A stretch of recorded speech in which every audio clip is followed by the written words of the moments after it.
Welcome to our channel. আজ এক ভিন্ন স্বাদের রেসিপি নিয়ে হাজির হয়েছি, যা নর্থ টু সাউথ অফ ইন্ডিয়ায় অলমোস্ট ইন এভরি স্টেটে এই রেসিপিটি ডিফারেন্টভাবে করা হয়ে থাকে বা পরিচিত। উপকরণে আসা যাক।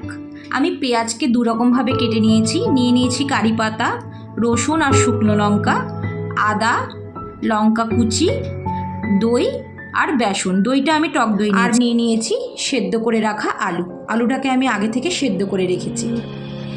এরপর আমি একটা পাত্রে বেসন আর দইকে ভালোভাবে ফেটিয়ে নেব।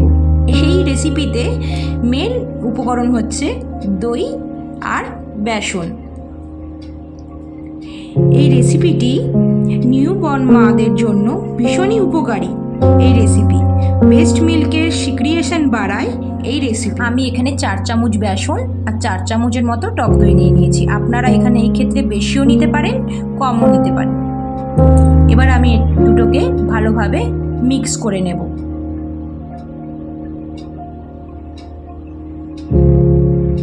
যতক্ষণ না কালার না চেঞ্জ হয়ে আসছে।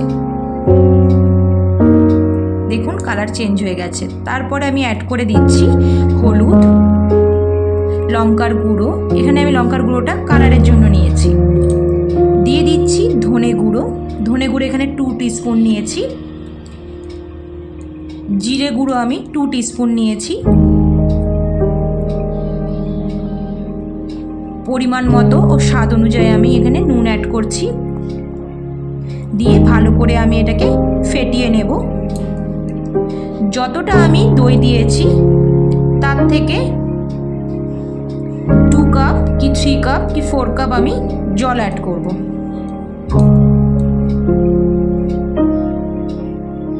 জল অ্যাড করে ভালো করে আমি মিক্স করে নেব।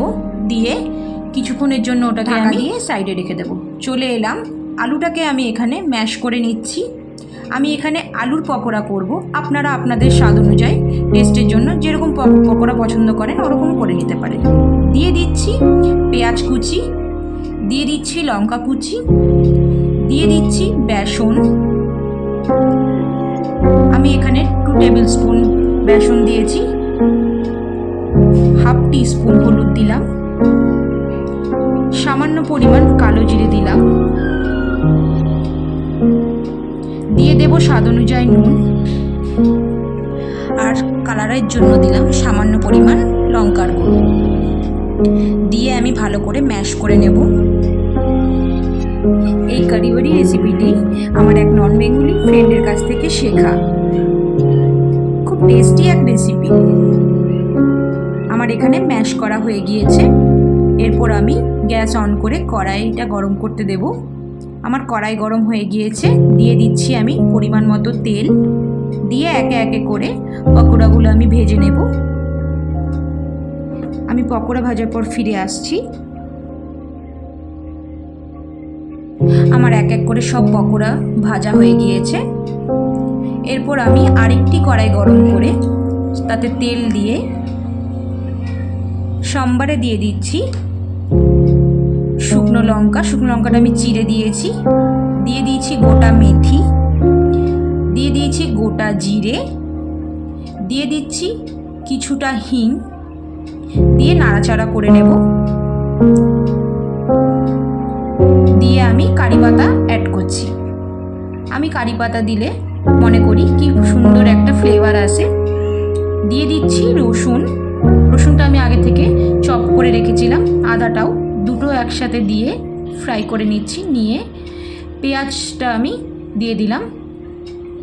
দিয়ে নাড়াচাড়া করব কিছুক্ষণ, দিয়ে ঢাকা দিয়ে দেব। এরপর আমি দই আর বেসনের যে মিশ্রণটি করে রেখেছিলাম সেটা আমি অ্যাড করছি। কিছুক্ষণ নাড়াচাড়া করে আবার ওটাকে ঢাকা দিয়ে দেব। ওটা হতে থাকুক। কারিটা আমার প্রায় হয়ে গিয়েছে। দেখুন তেল ছাড়তে শুরু করে দিয়েছে। আবারও আমি কিছুক্ষণ ঢেকে দেব। ঢাকা খুলে এক এক করে সমস্ত পকোড়াগুলো দিয়ে দেব। দিয়ে কিছুক্ষণ নাড়াচাড়া করব। আবারও ঢাকা দিয়ে দেব। আমার রেসিপিটি হয়ে গিয়েছে। আপনাদের যদি এই রেসিপিটি ভালো লেগে থাকে অবশ্যই like, comment, share and subscribe করে আমার পাশে থাকবেন।